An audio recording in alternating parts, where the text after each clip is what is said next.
really gonna put it around the eyes yet, because once I get the cape on, then I'll do my clay work around the eyes and then I'll glue it. Because if you try to do all this before, if that makes any sense, and you just Smear paste all over the whole thing.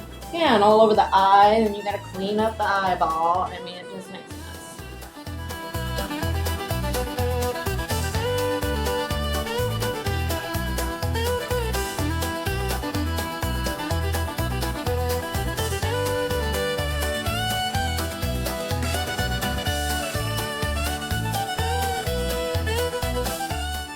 I just get underneath the chin here.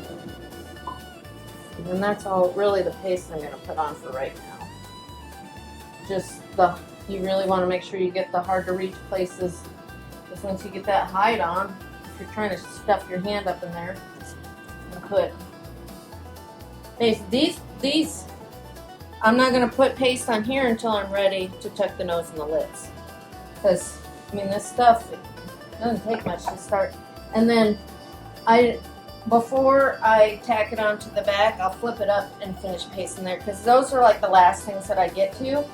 So I don't want my paste already firming up by the time I get to the spots, you know. And then I gotta repaste it, so. Anyways, I'll paste the brisket in the back before we. Here.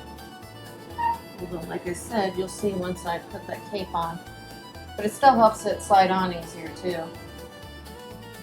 I always flip back the back so I don't get a bunch of paste in my hair. So I can pull it. If I get glue on my hand, then I'm touching the skin side, not the hair side. So I've got my hand in the head and I do like this. That way I can just slide it on like so.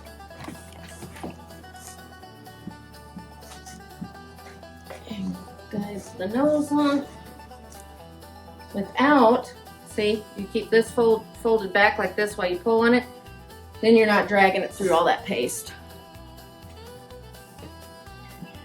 Making a mess, which you would think I would be in the wrong business to be concerned about that, but I like to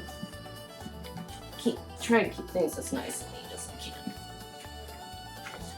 Okay, got that. I'm gonna go ahead and pull down on this. Make sure the brisket.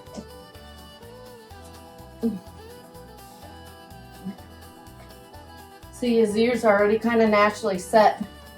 See, that's gonna be cool. It's a pretty. It's different. Looked at so many deer here lately that I get excited. The big one for the tougher guys. The shorter hair you can use this one, but so I'm not ripping out my hair because it is still damp and the hot hair follicles, and still until your cape starts drying up, you still can pull your hair out. He's gonna be so pretty. I'm so excited. Look at that hair. And then when I fluff him up too and dry him up, it's gonna be so. I'm excited. He got a mohawk. Yeah, he does. So pretty. And then you see he's got some salt and kind of pepper, salting in here. You know, he's got some white hair, which until I really got his cape cleaned, I didn't even see that. Because he was, you know, pretty muddy and nasty when I got him. But he's got beautiful color, almost dappling. And you know how you have like the dapple boar goats and stuff like that? Well, he's got some spotting, some dappling in there. It makes him beautiful next to this red chestnut hair. Make sure I've got him pulled down to where I want him. And let me put some more clay in those because I really want to build up that big goat brow. I mean, you can see that form already has a lot of build up there. See how pretty it's gonna be? But we really want to, and for tucking too, for tucking the skin, you want to make sure you have at least some strings of clay in here, but that eye's gonna be beautiful. But he's already pretty full in here, so but we'll probably go ahead and do just broader bananas. We always learned in school, make your banana and put a smaller one down here and probably a bigger one up here just to make sure we accentuate that brow. And we're gonna do that with our critter clay. So I'm probably gonna go ahead and use this whole piece here, a bigger piece. Usually I'd split this in half and do a top and a bottom for like your deer or something like that, but I'm really gonna give him feather, blend that on. I'm really gonna make sure that brow is heavy. I want a heavy brow on this big old buck. You have bucks and nannies. A boy goat is called a buck too? Yeah. Oh, I didn't know that. I thought they were billies. Billies are young. Oh. Juvenile males, intact. Your wethers have been neutered. You have wethers, billies, and some people just call their male billies, but they're technically bucks. I always go. I have dwarf Nubians, and your billies. My billies were my baby boys, still intact baby boys. They're my little billy goats. My bucks are my baby makers. All right, your baby makers. This is a buck. He's a baby maker. So, and then your wethers are your cut male goats. FYI. Thank you. You're welcome. We're gonna go ahead and then blend that in, but we really want those eyes set forward.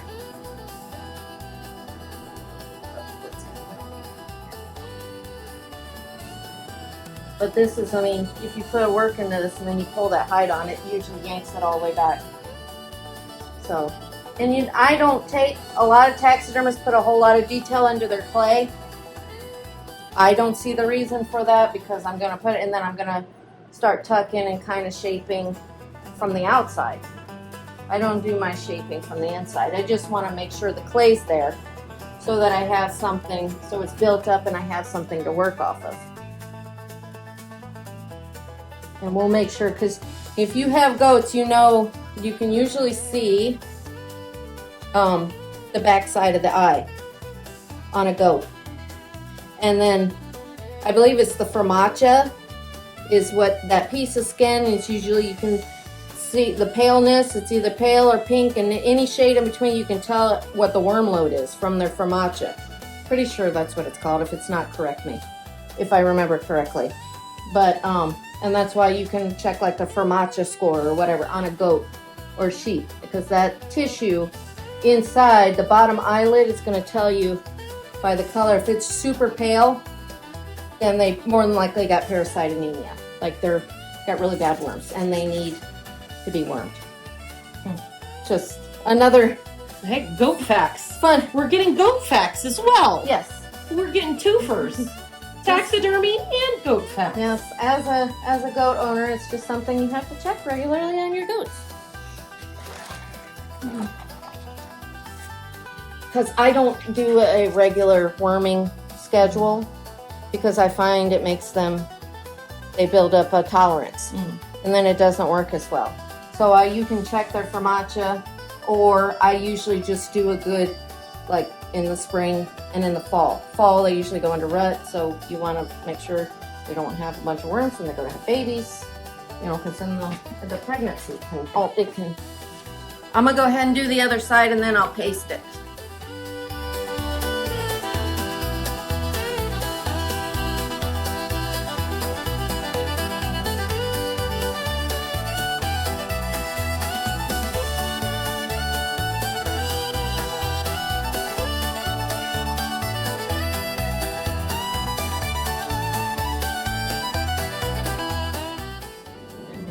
I'll go ahead and put the horns on, and then we'll paste them up.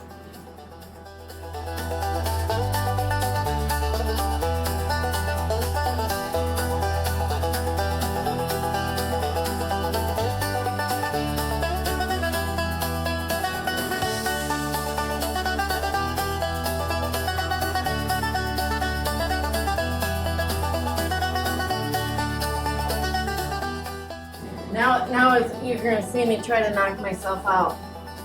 Doing the long ones is always fun. And before I paste, I'm gonna make sure all my tucking skin is out where it should be. So I don't, again, make a mess.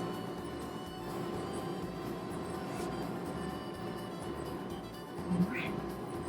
And then we're gonna go ahead and, oh, let's put the clay on the back here. Close that in. I did it mostly, for the most part, with the Bondo, but I'm just going to smooth out that transition with some clay.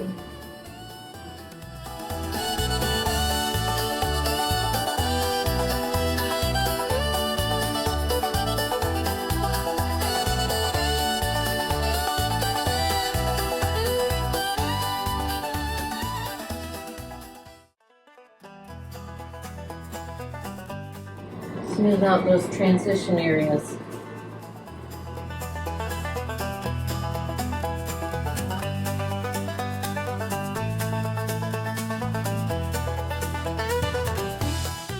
Don't want any bumps that aren't supposed to be there, or hard edges, you know. Always like to make sure I've got everything all smoothed out.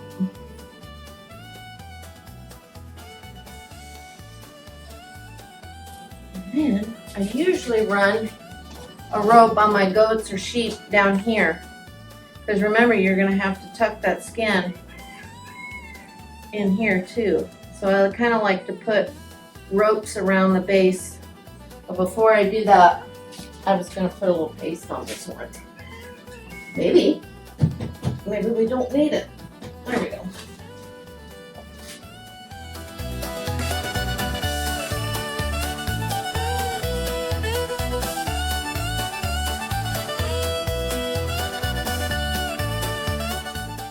So they don't slide out of play later on. Because depending on where they're hung or stored, they may continue to shrink up, you know. So I'm just going to try to put some added insurance on here.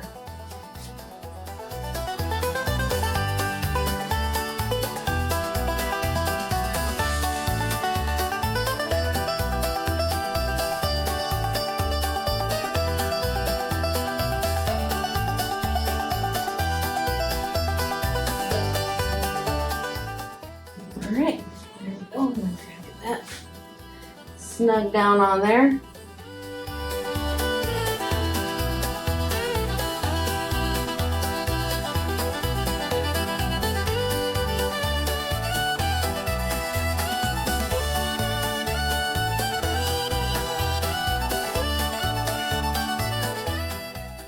I was never technically taught how to mount these things. It's just kind of learn. I mean, in school we did deer.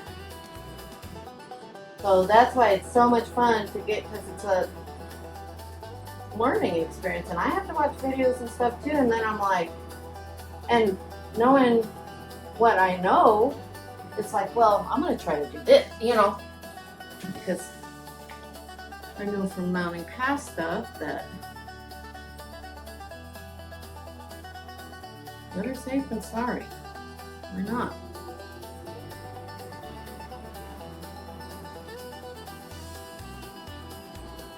Because like I said, you can't control how much heat or whatever people have in their house or whatever, and stuff, humidity, or stuff may dryness, draw, and then it shrinks up, and they're like, well, this is separate. Well, do you have it hung over your fireplace? Because that's the worst place you can put them out. And most people like to put them by their fireplaces.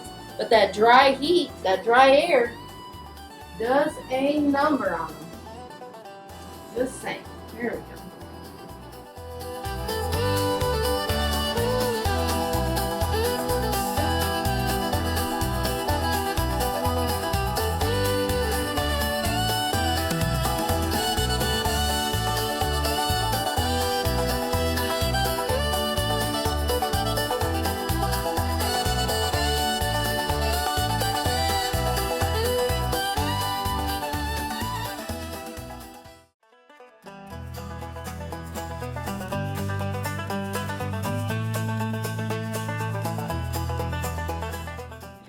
then I've got my points right here where they come back together. So that looks good, like that. See how that's gonna come back up around there nicely.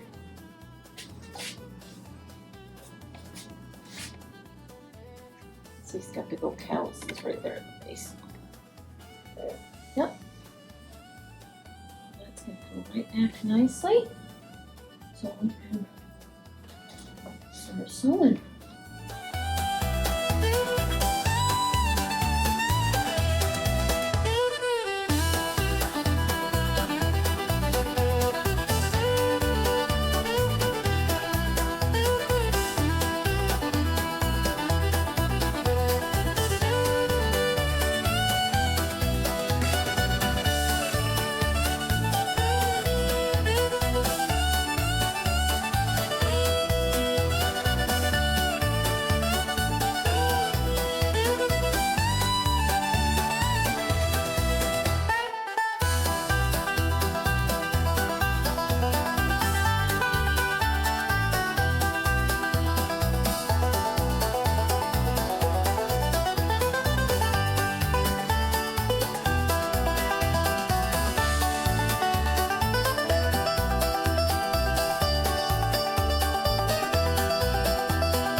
Everything lined up as he starts to dry. And like tomorrow I'll come out here because the clay, you see how it starts like swelling back up. Well, it's got a lot of moisture in it. So once it starts firming up, I can put stuff where I want it and it'll stay. As you can see, there are big things going on here at K&C Taxidermy, so make sure you subscribe so you can get notifications on everything that's going on here at K&C Taxidermy. We'll see you then.